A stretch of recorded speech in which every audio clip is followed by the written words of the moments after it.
dalam beberapa minggu terakhir kasus batuk pilek pada anak-anak tuh sangat banyak ya. Hampir semuanya yang berobat batuk pilek. Nah, sekarang kan juga masih COVID nih. Ada sebagian orang tua juga yang parno. Wah, jangan-jangan COVID nih. Nah, gimana kita cara membedakan batuk pilek karena akibat flu biasa atau virus yang lain dengan COVID? Ya, secara gejala memang sangat sulit membedakan batuk pilek ini flu biasa atau COVID. Nah, tapi ada clue-nya juga nih yang mungkin bisa kita jadikan pegangan. Ya. Nah, flu biasa atau virus biasa batuk pilek pada anak memang mudah menular ke anak-anak.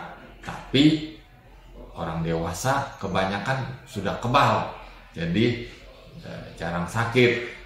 Nah, kalau anggota keluarga yang dewasa ketularan juga batuk pilek, apalagi disertai nyeri menelan, badan pegel-pegel, panas, nah ini mungkin COVID. Nah, jadi orang dewasanya yang dicek antigen.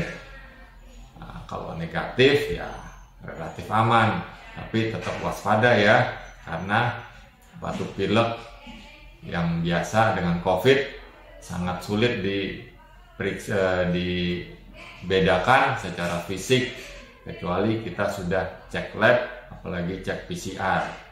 Semoga tips ini dapat bermanfaat. Bye.